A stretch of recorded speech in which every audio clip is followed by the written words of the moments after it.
Late one night in November of 1975, a man came home and parked his car at the end of his driveway, which looped around the back of his house. And after sitting in his seat for a minute, he turned his car off and then hopped outside into the cold night air. From there, he walked towards the side of his house where there was a path that led around to the front door. But before this man could reach his front door, he heard a voice call out to him from somewhere off to his right. The man stopped and stared into the darkness, wondering if he really had just heard a voice at all. But then, as he stared, this voice called his name again. Confused, the man walked to the fence at the edge of his property and looked over it to see who was there. Little did he know, he had just walked into a trap. But before we get into that story, if you're a fan of the strange, dark, and mysterious delivered in story format, then you've come to the right podcast because that's all we do, and we upload twice a week, once on Monday and once on Thursday.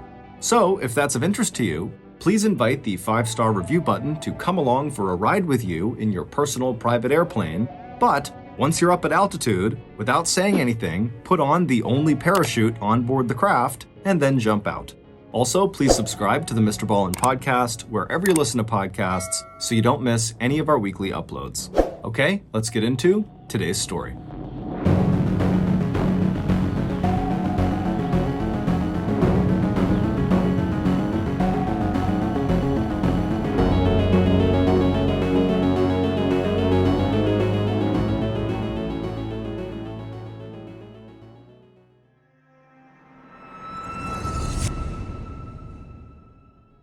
Back in the day, people grew what they ate. That's why fresh veggies and fruits were the core of their diets. But these days, people are so used to easy, pre-made, processed fast food that we've lost sight of what we actually need to be healthy. When I was in the military, I was super focused on a nutritious diet because it was crucial for me in order to be able to keep up with the intense physical fitness programs that I regularly endured. I wish I could say that I still eat just as healthy now as I did then, but in all honesty, I don't. And as much as I want to improve my health, I just don't have time to prep and then eat the recommended 6 cups of fruit and veggies every single day.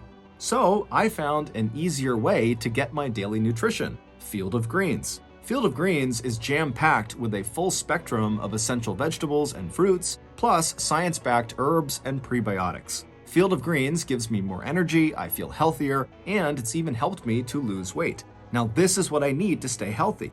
Join me and take Field of Greens too. And to help you get started, I got you 15% off your first order and another 10% off when you subscribe for recurring orders. Visit fieldofgreens.com and use promo code MrBallen. That's fieldofgreens.com, promo code MrBallen.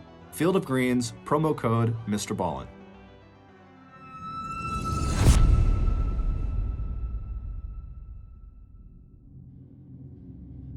32-year-old Morris Blankenbaker was a very happy man. The gymnasium at Wapato Intermediate School in Yakima County, Washington, echoed with the sound of young teenage boys practicing their wrestling moves on thick green mats. And Morris was right there with them, whistle on a cord around his neck, shouting directions and encouragement as he moved from one group of kids to another. As far back as he could remember, the thump of bodies hitting the mats and the rhythm of other youngsters in a tight line at the edge of the gym doing calisthenics had always been music to Morris's ears. It had been 14 years since Morris himself had graduated from high school 15 miles to the north, along with his armload of sports trophies, the title of Best Athlete of 1961, and a 4-year scholarship to play football in college. But even though he had not achieved his dream of becoming a professional football player, Morris had never for a second lost his love of sports, both playing them and coaching them. But on this particular day, Friday, November 21st, 1975, Morris's sense of happiness and satisfaction with his life went much deeper than normal. Because the last 2 years of Morris's life had taught the former golden boy of Yakima County that the really important things in life were the 2 things he had come so close to losing: his marriage to his high school sweetheart, Deanne, and the joy of living under the same roof with her and their 2 young children. Though no one, not even Deanne and definitely not Morris himself, could ever have predicted the chain of events that had temporarily led to his separation and divorce from Deanne. And while Morris knew the shockwaves from those events were still reverberating throughout his work and social circles, the last few days had brought both Morris and Deanne a very rare feeling of calm and peace. And as they both looked forward to Thanksgiving together, just 6 days away, Morris had to believe that all the turmoil of the last 2 years was finally ebbing out of their lives, and that going forward, he and Deanne would never again take each other for granted. The sudden ring of the school bell pulled Morris back to the present.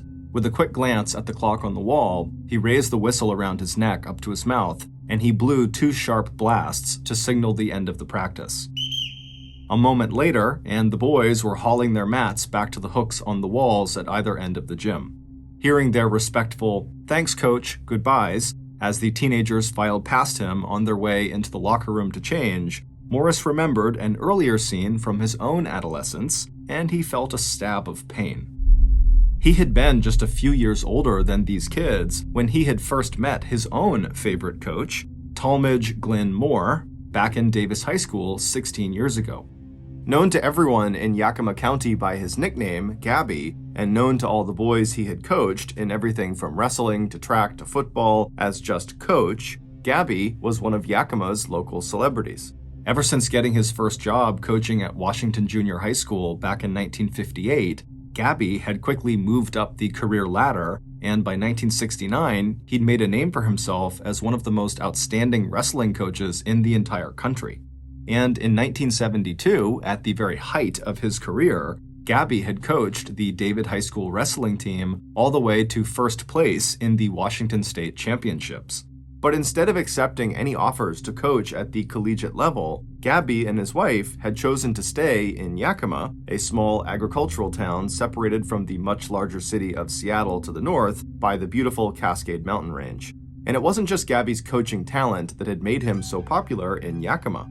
It was also his ability to motivate and mentor even the most disadvantaged young men who went on to find purpose and promise as members of Gabby's various sports teams. When Morris had returned to Yakima in 1969, he and his former coach had reconnected. As adults now, rather than coach and student, they had struck up a friendship that included going hunting together, as well as going whitewater rafting, boating, and spearfishing. For Morris especially, life had changed a lot since he had graduated from high school. Despite getting that 4-year college football scholarship, Morris wound up dropping out of Washington State University and joining the Marine Corps Reserves instead. That was also when Morris and his longtime sweetheart, Deanne, who had just graduated from high school in Yakima, got married and settled down in Tacoma, a city of 109,000, perched alongside the Puget Sound on the west coast, under the shadow of the huge snow-capped mountain called Mount Rainier. But by the time Morris was honorably discharged from the Marine Corps Reserves at the age of 27, and when Deanne was 24, the young couple was ready to move back to Yakima, where they would be closer to their families. And over the next 4 years, Morris would eventually finish his degree by studying part-time at a community college 35 miles away, and while working several jobs, until he landed the position he had now at Wapato Intermediate School. In the meantime, Deanne had found a good job with a local bank in Yakima, and they had 2 young children, a little boy and a little girl. And in all that time, from 1965, when Morris and Deanne had married in the Presbyterian Church in Yakima, through the years they had spent in Tacoma, and their move back here to Yakima and the birth of their 2 kids, Morris had always felt like their marriage was as close to perfection as anything he'd ever known. Both he and Deanne were children of divorce. Morris had been raised from the age of 2 by his single mother, who had carved out a modest living for herself and her beloved only child as a highly trained court reporter. Deanne had come from a much wealthier family, but her parents' divorce had left her with a deep longing to find permanence and stability in a family of her own. And in Morris, the strong and gentle man she had first laid eyes on when she was just 14, Deanne was sure she had found her life partner. And in Deanne, Morris knew he had found the one and only person he would ever love. But all that would change starting in December of 1973. That's when Gabby, Morris's good friend and the coach he had admired for so many years, asked to come live with Morris and Deanne and their 2 kids. Morris had been stunned when Gabby explained that his wife of 20 years had kicked him out of the family home. To Morris, his coach's marriage had also seemed perfect. Gabby and his wife had 3 happy kids, they were financially well off, and they both shared the same passion, sports. Also, Gabby was just a total straight arrow, a complete stickler for modeling the behavior that he expected of the young men he coached. No drinking, no smoking, no drugs, and no messing around with girls. When Morris asked his former coach what had gone wrong, Gabby said that, like a lot of couples, he and his wife had just sort of drifted apart. But Gabby was sure he could win his wife back and persuade her not to file for a divorce. He just needed a place to live for a few weeks so he could pull himself together and then launch his campaign to save his marriage. Morris had not hesitated. This was the man who had inspired Morris's own decision to become a coach and physical education instructor. This was the man who had helped Morris become one of the best football players Yakima County had ever seen. And, most importantly, this man was Morris's friend, and Gabby obviously needed Morris's help. But delivering that help had been harder than Morris expected. In the end, it had taken Morris almost a month to override Deanne's objections to this plan of Morris's former coach coming to live with them.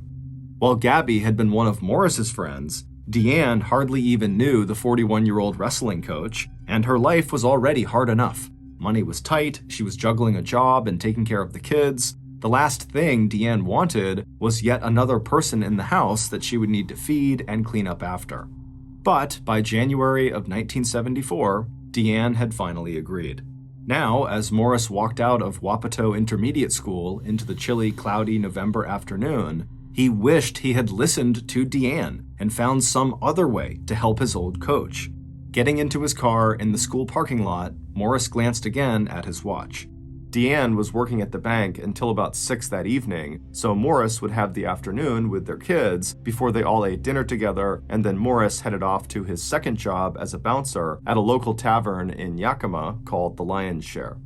There, from 8 p.m. until 2 a.m., Morris would check IDs so the bar wouldn't be serving any underage drinkers, and Morris would also just keep the peace. It had been years since he'd played college football, but at 5 foot 11 inches tall and weighing 210 pounds, Morris was not only still in great physical shape, but he also had a patient temperament and a knack for diffusing tense situations. Not that either of those qualities had been of any use to Morris back in January of 1974, when Gabby had arrived on their doorstep with his suitcases and his charming smile. It had only taken a couple of weeks for Morris to realize that his old coach was a very different man than the one who had preached such high standards of clean living and integrity to his students. It turned out Gabby had a very serious drinking problem. But at the same time that Morris realized his coach was headed at top speed down the road to full-blown alcoholism, Deanne's objections to Gabby's presence had strangely totally vanished. Gabby was good at holding the whiskey he had started drinking by the bottleful, secretly during the day, and not so secretly at night after Deanne had gone to bed. And Gabby soon charmed Deanne by the help he offered with the kids, the sympathetic ear he offered to Deanne as she told him about the stress of never having quite enough money, how quick he was to lend a hand with laundry and grocery shopping, and the way he looked at her. Deanne had met Morris when she was 14 and when he was 17, and they had been a couple since Deanne had turned 16. By the time Gabby, the legendary local celebrity, arrived on the scene, Deanne was 27, and most of the passion and all the romance had drained out of her marriage with Morris. And even if Morris did not seem to notice at all, it was crystal clear to Deanne that Gabby found her captivating and sexy.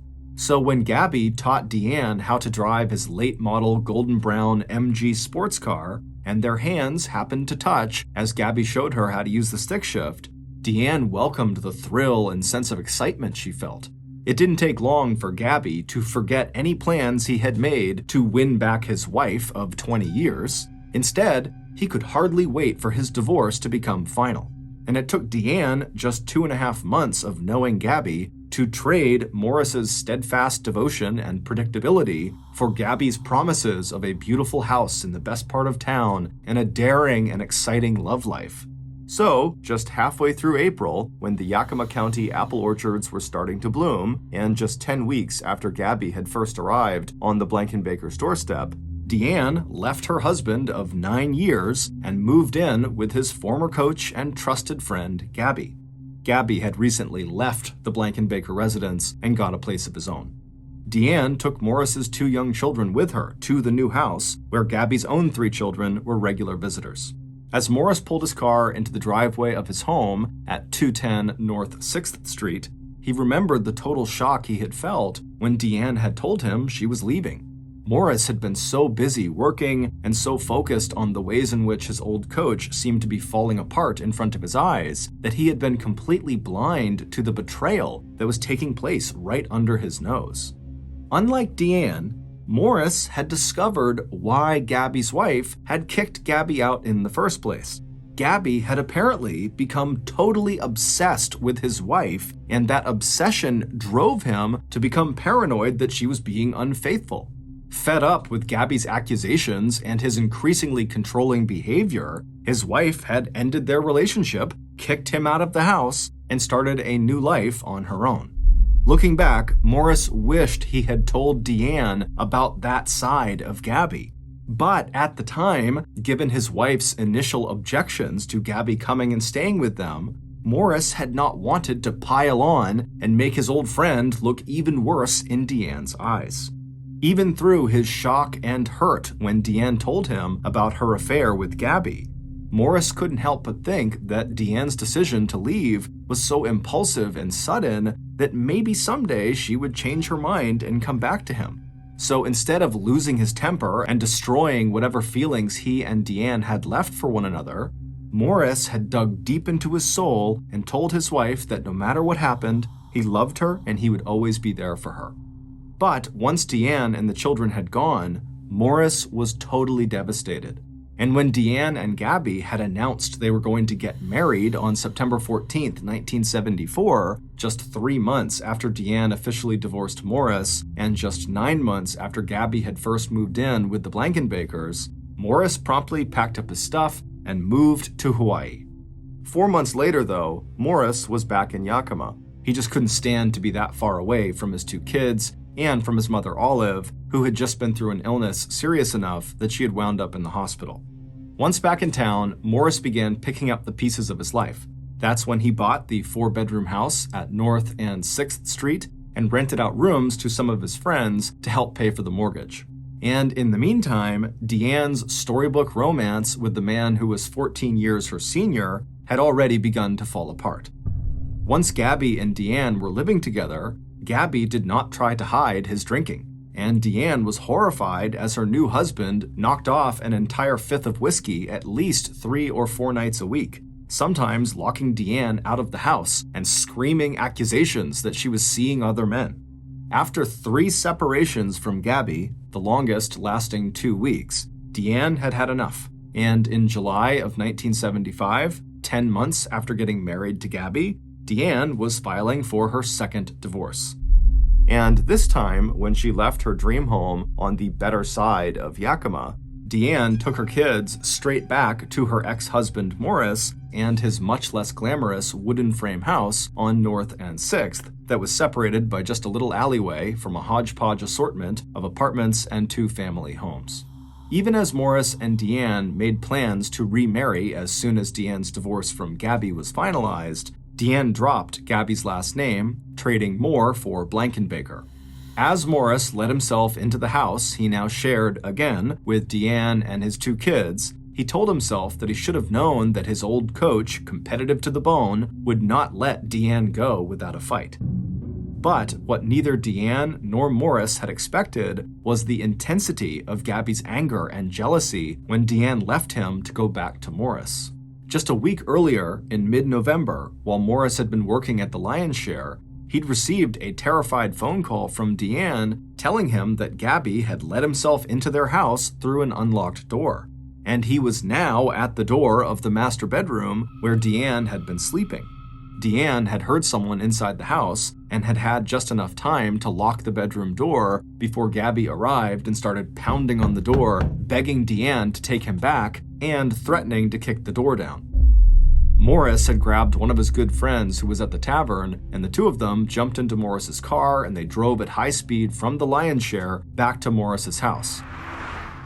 There, they found Gabby, completely drunk, staggering around the outside of the Blankenbaker home, pounding on the downstairs windows, waving a gun, and threatening to kill himself or Morris.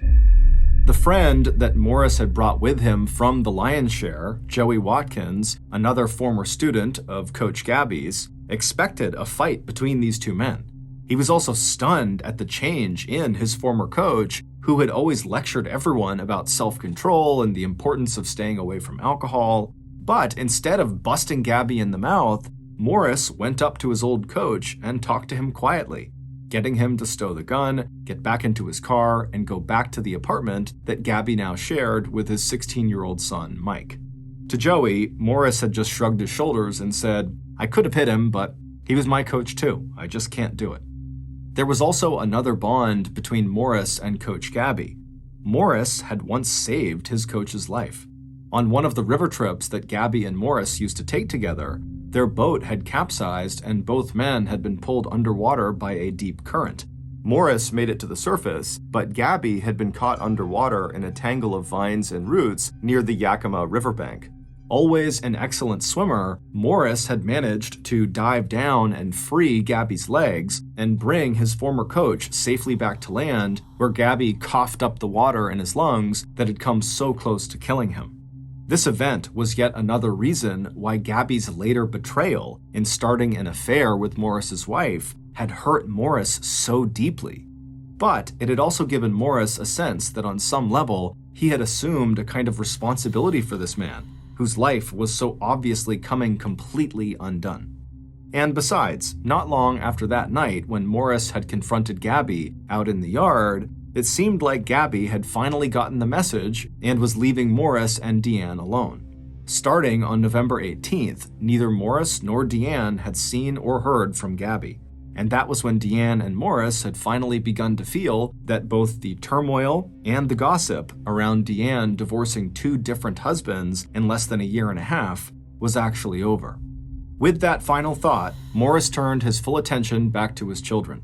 And by the time Deanne arrived home from work at around 6:30 on the evening of November 21st, the whole family was ready to go out for Friday night pizza at Shakey's restaurant before Morris headed off to his night shift at the lion's share. At 5 a.m. the next morning, November 22nd, Deanne suddenly woke up feeling totally alarmed. She realized even before her eyes had adjusted to the dark that Morris was not in bed next to her. Getting out of bed and pulling on her bathrobe, Deanne hustled down the stairs and stepped out onto the front porch of the house to see if her husband's car was outside. And it was.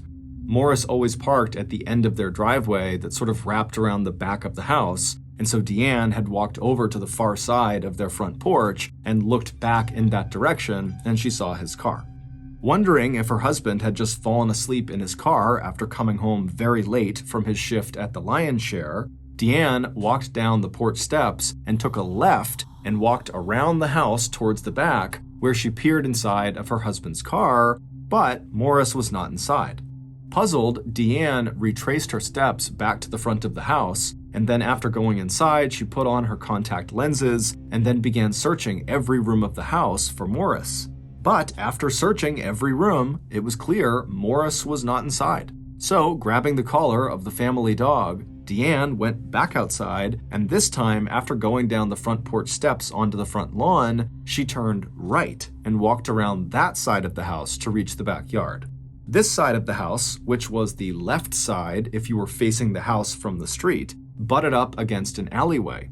This alleyway was only separated from the house's property by a flimsy, short chicken wire fence, a barrier that was more psychological than physical. Between that chicken wire fence and the side of the house was a narrow stretch of grass that ran from the front yard straight back to the backyard. So after Deanne turned the corner and started walking down that stretch of grass, she suddenly stopped, because there on the ground near the open gate that separated the front yard from the backyard was the figure of a man lying face down on the grass. A moment later, two neighbors who were waiting on the curb outside their nearby apartments to catch their rides to go out duck hunting heard a woman's frantic screams from across the alley. "Morris! Morris! Oh my God, he's dead!"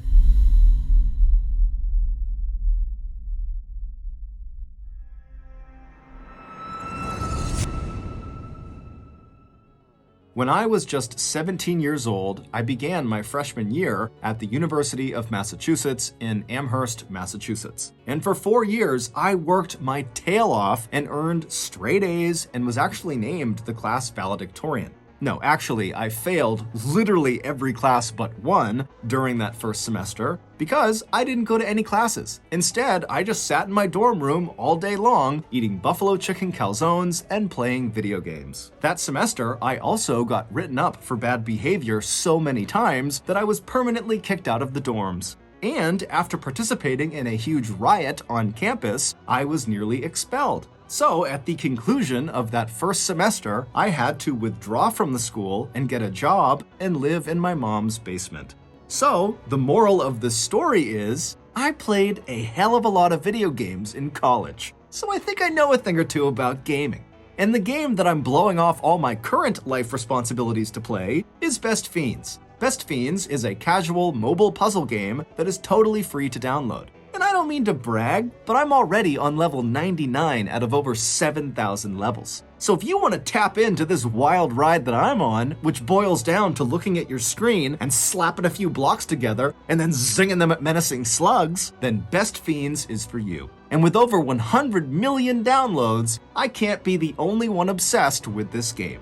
Download your new favorite getaway, Best Fiends, for free today on the App Store or Google Play. You'll even get $5 worth of in-game rewards when you reach level 5. That's friends without the R. Best Fiends. Fiends.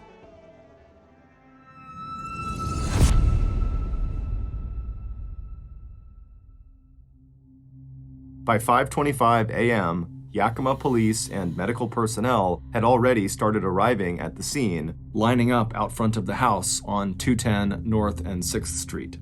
And even before Yakima's chief homicide detective, Robert Brimmer, arrived 15 minutes later, first responders already knew 3 things. 1, the dead man laid out on the grass under the first thin layer of falling snow was Yakima's popular intermediate school coach, 32-year-old Morris Blankenbaker. 2, given the stiffness of the body, Morris must have been killed hours before Deanne had dialed 911. And 3, the obvious cause of Morris's death was gunshot wounds. By the time Sergeant Brimmer pulled up, officers were already surrounding the Blankenbaker property with yellow crime scene tape, and Deanne was inside the house with her wide-eyed children crying hysterically. Using flashlights, police officers searched every inch of the south side of the house where Morris's body had been discovered, hoping that the flashlight beams might glint off the shiny metal of a shell casing buried in the 3 to 4 inch deep grass. They also searched the nearby alleyway and all the trash barrels in case the killer had thrown the murder weapon into one of them. But all police found at the crime scene was a mostly empty bottle of beer that Morris had probably been carrying in his hand when he got out of his car. By 8:30 a.m., Morris's body had been taken to the county morgue, where an autopsy would be performed at 7 p.m. that night, and Detective Brimmer and his investigators were at the Yakima police station and fanning out through the Blankenbaker's neighborhood, interviewing witnesses and putting together a list of possible suspects. In most murders, the victim's spouse is at the top of that list, but it didn't take detectives long to rule Deanne out as a suspect. There was no trace of gun residue on her hands or clothing. Morris did not have a life insurance policy that might have given Deanne a financial motive for murder, and as the whole town knew, Deanne had just recently reconciled with Morris, and the two were planning to remarry. But what Deanne did have for police was the name of the man she was certain had to be behind Morris's death, and that was Morris's one-time friend and mentor, Gabby Moore, the man Deanne herself had only recently divorced. Deanne wasted no time telling Detective Brimmer about the incident just the week before, when the coach had shown up with a gun one night when Morris was working at the tavern, and how Gabby had entered the Blankenbaker house and threatened to break down the door to her bedroom. Deanne also told them about the harassing phone calls Gabby had made to their house almost every day. and Gabby's attempts to get his children and Deanne's own sister to try to pressure and guilt-trip Deanne into going back to Gabby. But even after hearing these details about what sounded like Gabby's obsession with winning back Deanne, Detective Brimmer just could not believe that Gabby, who literally owed his life to Morris, would have just walked up to Morris and shot him in cold blood. But lacking any other obvious suspects and having no evidence from the crime scene that provided police with any other leads in the case, Detective Brimmer picked up the phone and called Gabby, asking him to come to the police station and bring along any firearms he owned. Coach Gabby did come to the police station that Saturday afternoon, but he brought along an attorney, and he had nothing he wanted to say to police, except to point out that he could not possibly have committed this murder since he had been in the hospital from November 18th until hours after Morris's body had been discovered. It would turn out that the peaceful interlude that Morris and Deanne had enjoyed for the last few days when Gabby had finally seemed ready to leave them alone, it was actually just the result of Gabby experiencing such stress-related high blood pressure that his doctor had ordered Gabby into the hospital for treatment and observation. And after interviewing hospital and nursing staff, and even checking the windows and doors of the hospital for any possible way that Gabby might have slipped out to commit the murder, investigators would confirm Gabby's alibi.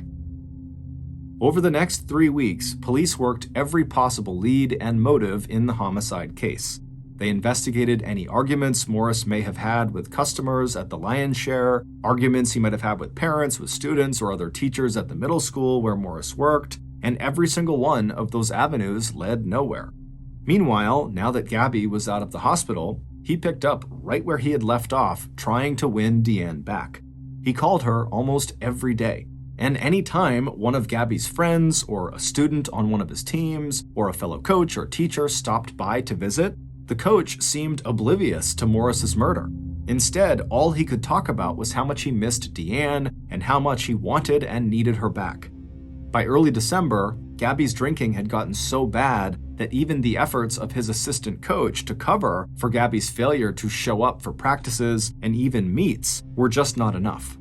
Despite the awards and acclaim that Gabby's outstanding talents as a coach and mentor had brought to Yakima County, and to so many young men who had Gabby to thank for college sports scholarships, Yakima school administrators informed Gabby that they would be ending his teaching contract at the end of that school year. But even this blow to Gabby's ego and his reputation hardly seemed to register, because there was something else now worrying Coach Gabby, and this time he didn't call his lawyer before talking to Detective Brimmer. According to Gabby, someone was now threatening his life. The coach told police that he had received a phone call from someone whose voice he didn't recognize, telling the coach, "I got Morris, and I'm gonna get you next." But despite these reports, and despite Gabby's airtight alibi for the time of Morris's murder, there was one detective who just couldn't shake the feeling that the coach had to have been involved in some way in Morris's murder, and that Gabby was now making up these threats to direct police attention away from himself. And that detective was Morris's best friend, Vern Henderson. Vern and Morris had gone to high school together, and they had both been Coach Gabby's protégés. But while Gabby had never made it into professional football, Vern had realized his dream of becoming a cop. And on the day that Morris had been found murdered, 32-year-old Vern Henderson had sworn to Morris's mother, Olive, that Vern would find her son's killer. So, in those weeks after his best friend's death, Detective Henderson had started casually chatting up some of Gabby's current and former team members, hoping that someone might have heard or seen something, anything, that might connect Gabby to Morris's murder. But then, at about 1 a.m. on December 25th, 1975, early Christmas morning, Yakima police received a 911 call that turned Detective Henderson's theory and Deanne's suspicions about Coach Gabby upside down.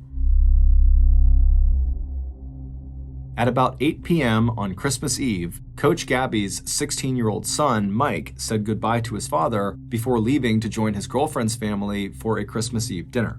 Mike had done his best to cheer his father up that day, and even Gabby's first ex-wife had come over to the apartment Gabby and Mike shared to clean and vacuum and wash the stack of dirty dishes piling up in the sink.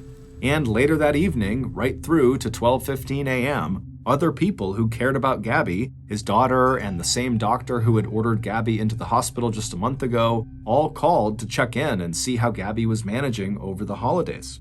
Gabby, who was an expert at covering up just how much he was drinking, had told them he was doing okay and that he wasn't completely alone since he expected more members of his wrestling teams to come by and visit. It wasn't until 1 a.m. on Christmas Day, December 25th, when Mike and his girlfriend came back to Gabby's apartment, that anyone realized Gabby was anything but okay. The first sign of trouble was the fact that the back door into Gabby's kitchen was propped wide open, and when Mike walked through that door, he saw his father's body lying sprawled between the kitchen and living rooms. Gabby was face down and not moving. Despite the fact that there was a .22 caliber shell casing lying about 2 feet away from Gabby's body, there was no blood anywhere and no sign of a struggle. It wasn't until the medics who answered Mike's 911 call put Gabby's body onto a stretcher that they realized that Gabby had not died of a heart attack or other natural causes. Because as soon as they had turned Gabby over, blood began pouring out of a bullet hole just under his left armpit. An autopsy would later reveal that a small caliber bullet that matched the shell casing found near Gabby's body, as well as the bullets that had killed Morris Blankenbaker 1 month earlier, had entered somewhere under Coach's shoulder, ricocheted off of his fourth rib, and torn across the inside of his chest, ripping through his heart and both lungs. By the time the medics arrived, 6 pints of blood had collected in Gabby's chest cavity, and as soon as his body was moved, that blood, more than half of all the blood in Gabby's body, started draining out, quickly soaking the small throw rug under the coach's chest. Suddenly, Detective Brimmer and Fern Henderson realized that Gabby's reports that he was being threatened had likely been true. On the day after Christmas, Yakima residents woke up to yet another shocking front-page headline. Quote, "Tied to Blankenbaker slaying, Davis wrestling coach shot, killed." End quote. Meanwhile, detectives Brimmer and Henderson didn't need reporters to tell them that the murders of the city's 2 coaches, both recently married to the same woman and both shot with the same .22 caliber handgun, had to be related. And the first person they wanted to talk to was Deanne. Even if Deanne did not kill Morris, maybe she was so convinced that Gabby had a hand in that murder that she shot Gabby out of hatred and revenge. They also wondered if maybe Deanne had yet a third admirer, another person so obsessed with wanting her that they would kill both Morris and Gabby. But within 48 hours, detectives were back to square one. Not only did Deanne deny any involvement in Gabby's murder and the existence of some third mystery lover, she had an airtight alibi for the time of Gabby's murder. She and her children had spent all of Christmas Eve and Christmas Day with family. And as far as anyone knew, the only 2 serious relationships Deanne had had since the age of 16 were with Morris and Gabby.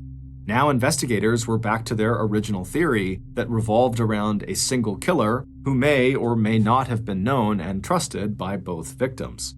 Maybe this person had surprised Morris so completely that Morris never even tried to fight off the shooter. As for Gabby, the autopsy showed that at the time of death, he had 3 times the legal limit of alcohol in his bloodstream, which means he probably would have been too drunk to defend himself from an attacker. Frustrated and baffled, Detective Henderson turned once again to the people who were among the last to see Gabby alive. That group included several members of the coach's so-called wrestling posse, who were a combination of current and former student athletes who had stopped in to visit Gabby on Christmas Eve. According to the boys from this posse, once they were at Gabby's place, they had tried to convince Gabby to come out with them and have some fun. But Gabby had repeatedly said no, he was going to stay put. And so by 12:15 a.m., Gabby's posse gave up and they left, leaving Gabby all alone in his apartment, sitting in his favorite chair, listening to sad love songs. It would not be until Monday, February 23rd, 1976, 3 months after Morris was gunned down outside of his house, and 2 months after Gabby was murdered, that police received the tip that would break the double homicide investigation wide open. 2 days earlier, 2 teenage brothers out fishing off a small island under the twin bridges that crossed the Natchez River had made a totally unexpected discovery. Lying on the bank of that island in about 3 inches of water, the boys had found a rusty, older model .22 caliber automatic pistol with a long barrel. By Monday, their father was standing in Detective Brimmer's office. When the man placed the gun down on the investigator's desk, Detective Brimmer knew immediately that he must be staring at the weapon that had been used to murder both Morris and Gabby. That same day, the Yakima Herald-Republic newspaper reported that a gun had been found in the Natchez River. A few days later, Yakima law enforcement got a visit from the person who claimed not only to own that gun, but who also knew how the gun had turned up in the Natchez River and why. Based on that new information and follow-up interviews conducted by Detectives Brimmer and Henderson and other investigators, here is a reconstruction of what happened on the night Morris Blankenbaker was killed and the night 1 month later when Gabby Moore was also shot to death inside of his apartment.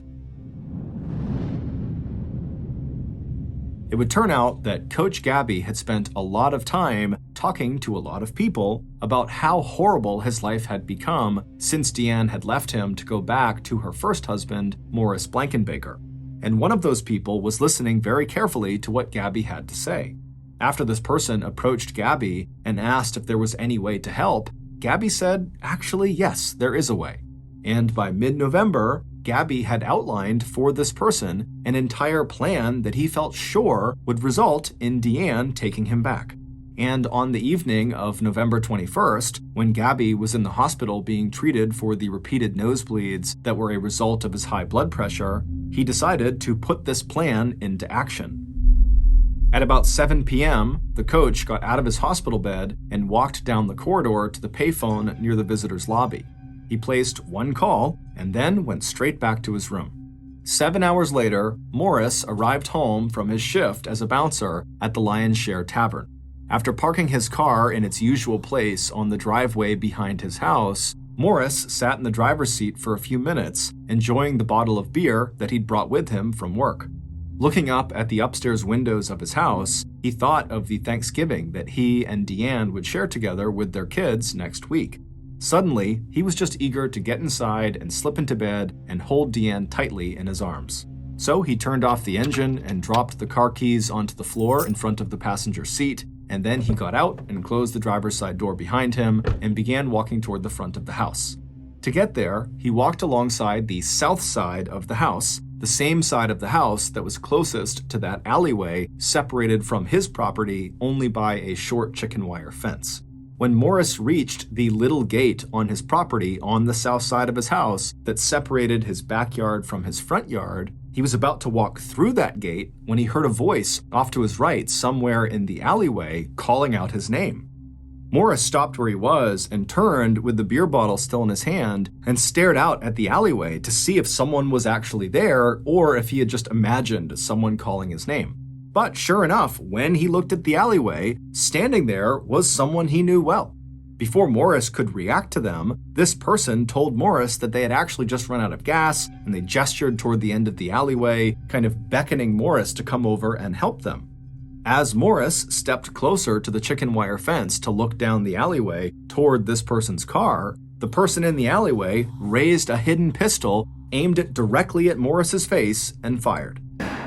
The first bullet hit Morris just above his front teeth, and the force of the bullet spun him sideways as he fell to the ground. The second 2 bullets came in quick succession, hitting Morris just behind his left ear. Without saying another word, Morris's killer turned and ran down the alleyway out of sight.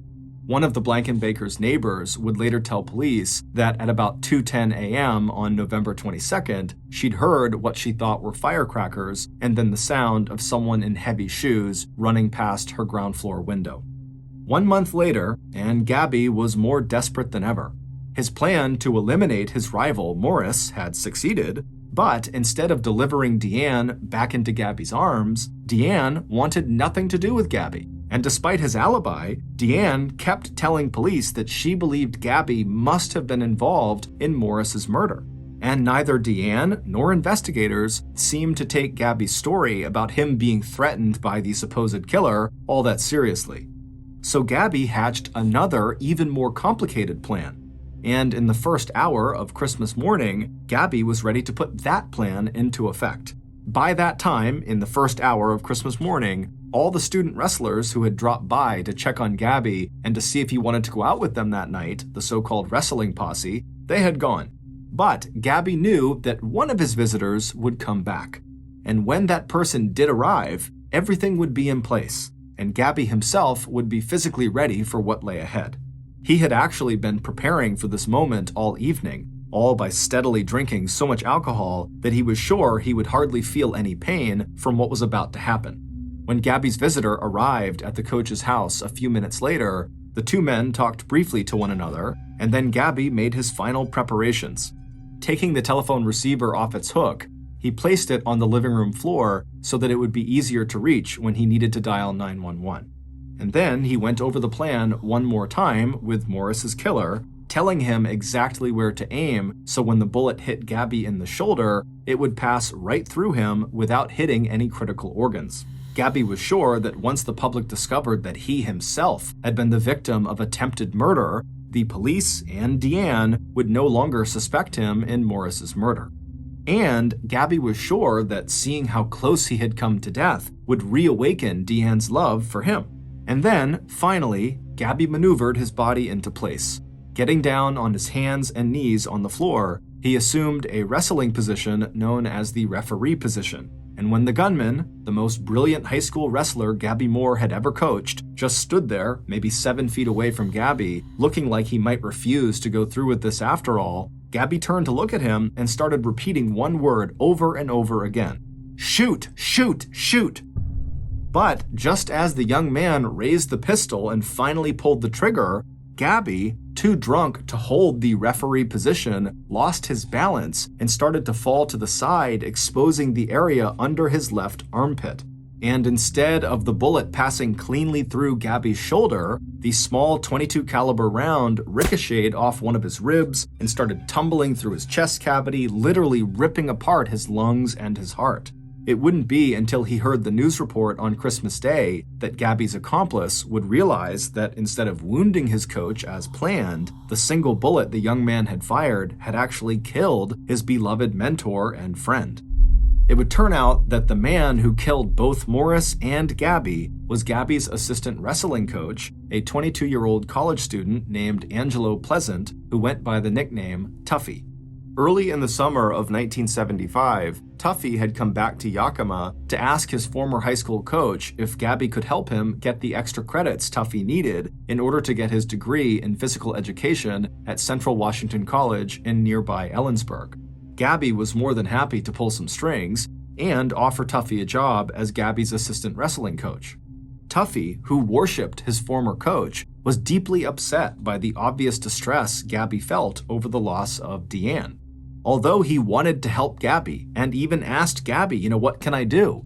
It wasn't until his coach threatened to fire Tuffy from his assistant coaching position, something that would mean the end of Tuffy's college career, that Tuffy finally agreed to Gabby's plan to eliminate Morris Blankenbaker as a way for Gabby to get Deanne back. Tuffy agreed to this despite Morris being one of his friends who he had known for years. And when Tuffy later refused to cooperate with Gabby's plan to have Tuffy shoot and just wound Gabby, Gabby threatened to tell police that Tuffy had murdered Morris. In a confession to police on February 28th, Tuffy described how he had felt backed into a corner with no choice but to carry out Gabby's plan. And when Tuffy left Gabby's apartment shortly after midnight on Christmas Day, he had no idea that instead of just wounding Gabby, Tuffy had accidentally killed him.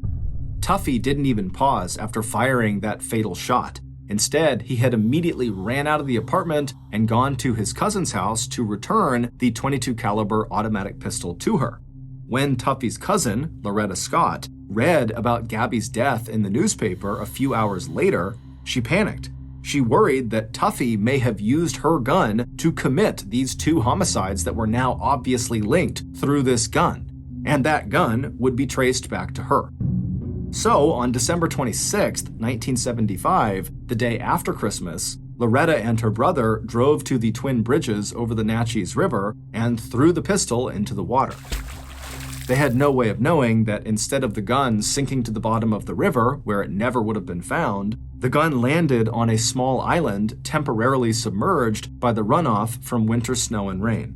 But 2 months later, when Loretta read that short article in the Yakima Herald-Republic reporting that a gun had been found under the bridge in the Natchez River, Loretta decided it was time to go to police and tell them everything she knew. On August 29, 1976, Angelo Tuffy Pleasant was convicted of first-degree murder in the premeditated death of Morris Blankenbaker and sentenced to life in prison. Tuffy was also convicted of second-degree murder for the unintentional death of his coach, Gabby Moore, and sentenced to an additional 20 years in prison. But despite these lengthy sentence terms, Tuffy was released from prison in 1996. On April 18, 1976, 5 months after the murder of her first husband, Morris, and 4 months after the murder of her second husband, Gabby, Deanne Blankenbaker Moore would get married for a third time.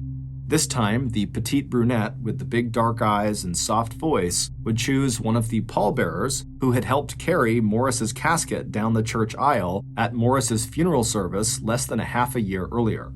7 years younger than Deanne, Deanne's new husband would go on to become a successful business person, and Deanne would go on to become a successful stockbroker. Thanks again to the late crime writer Ann Rule, whose 1996 book, Fever in the Heart, helped us to create this podcast. Other sources for this episode include contemporary newspaper articles, documentaries, official records, and magazine articles. Thank you for listening to the Mr. Ballen Podcast. If you got something out of this episode and you haven't done this already, please invite the 5-star review button to come along for a ride with you in your personal private airplane. But once you're up at altitude, without saying anything, put on the only parachute on board the craft and then jump out. Also, please subscribe to the Mr. Ballen Podcast on YouTube, Spotify, Apple Podcasts, Amazon, Google, and anywhere else you get your podcasts. This podcast airs every Monday and Thursday morning, but in the meantime, you can always watch one of the hundreds of stories we have posted on our main YouTube channel, which is just called Mr. Ballen. We now have a registered 501c3 charitable organization called the Mr. Ballen Foundation that makes it as easy as possible for you to join me, my family, and my team in supporting those whose lives have been most impacted by violent and heinous crimes. Monthly donors to the Mr. Ballen Foundation Honor Them Society will receive free gifts and exclusive invites to special live events. But the real reward is helping to create a new ending to the story for victims of violent crime. Go to mrballen.foundation and click Get Involved to join the Honor Them Society today. If you want to get in touch with me, please follow me on any major social media platform and then send me a direct message. My username is just @MrBallen, and I really do read the majority of my DMs. Lastly, we have some really cool merchandise, so head on over to shopmrballen.com to have a look. So that's going to do it. I really appreciate your support. Until next time, see ya.